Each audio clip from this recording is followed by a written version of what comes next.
السلام علیکم ورحمۃ اللہ وبرکاتہ۔ میں آج کل خوابوں کی تعبیر کے بارے میں آپ حضرات کو بہت ضروری اور اہم باتیں بتلا رہا ہوں۔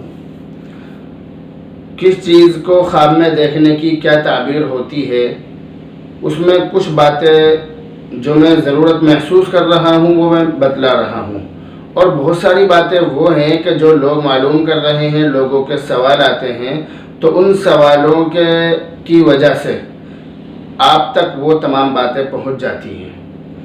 اب ایک سوال یہ آیا ہے کہ ہم خواب کی تعبیر کس عالم سے معلوم کریں، کس مولانا سے یا کس مفتی سے خواب کی تعبیر معلوم کریں، اس کے بارے میں وضاحت کی جائے۔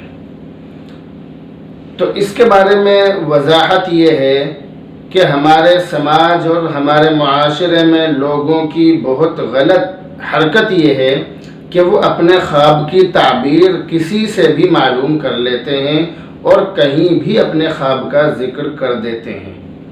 یعنی خواب کا ذکر کرتے وقت ان کو نہ تو وقت کی تمیز ہوتی ہے، نہ ان کو انسان کی تمیز ہوتی ہے کہ کس انسان کے سامنے اس خواب کا ذکر کرنا چاہیے اور کس انسان کے سامنے اس کا ذکر نہیں کرنا چاہیے، کتنے لوگوں کی موجودگی میں کتنے لوگوں کے سامنے خواب کا ذکر نہیں کرنا چاہیے، اس چیز کا لوگوں کو علم نہیں ہوتا ہے۔ اس چیز کی جانکاری رکھنا بہت ضروری ہے۔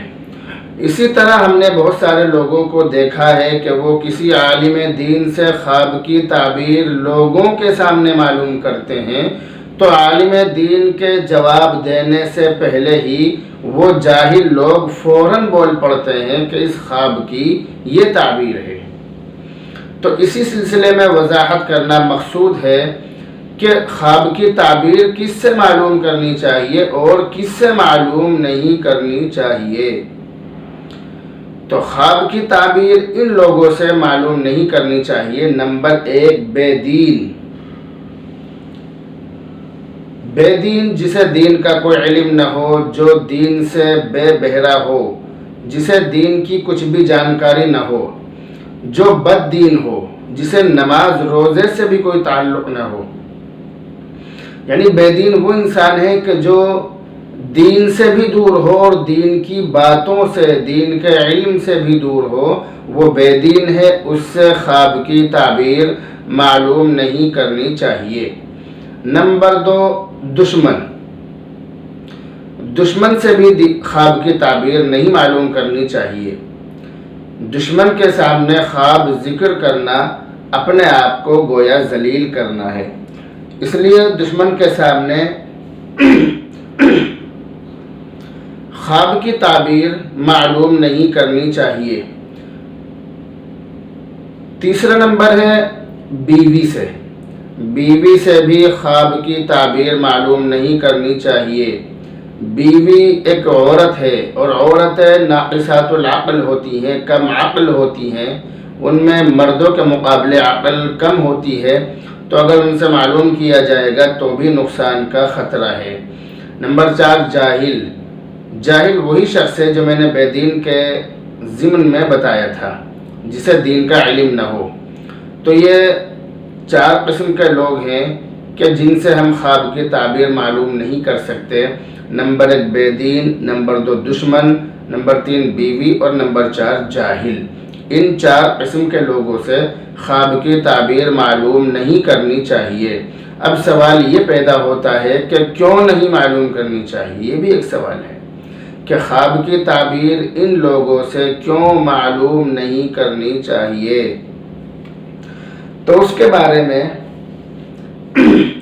سیدھا سا جواب آپ یہ سمجھیے کہ خواب کی جو تعبیر ہوتی ہے، چاہے خواب کی کچھ بھی تعبیر ہو، لیکن بہت سی مرتبہ بتانے والا جو بتاتا ہے وہی چیز سامنے آ جاتی ہے۔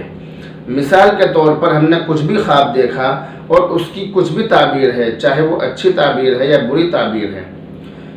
مثال کے طور پر میں مثال دے رہا ہوں کہ ہم نے کوئی خواب دیکھا اور اس کی کوئی اچھی تعبیر ہے، لیکن بتانے والے نے غلط تعبیر بتائی، الٹی تعبیر بتائی کہ اس کی یہ تعبیر ہے، بہت غلط خواب آپ نے دیکھا ہے۔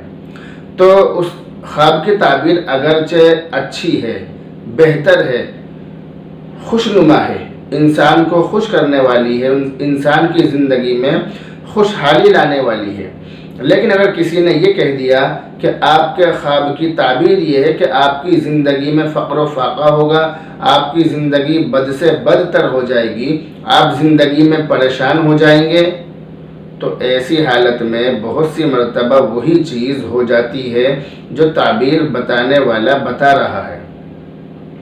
تو خلاصہ کلام یہ نکلا کہ جو لوگ خواب کی تعبیر اپنی طرف سے بتاتے ہوں، خواب کی تعبیر کا مطلب اپنی طرف سے نکالتے ہوں، اپنے دماغ سے لوگوں کو الٹی سیدھی تعبیریں بتاتے ہوں، ان لوگوں سے خواب کی تعبیر معلوم نہیں کرنی چاہیے، بلکہ کسی عالم دین سے، کسی سلجھے ہوئے معتبر بھروسے مند عالم سے ہی آپ اپنے خواب کی تعبیر معلوم کیجئے، تاکہ وہ عالم دین آپ کو صحیح راستہ بتا سکے۔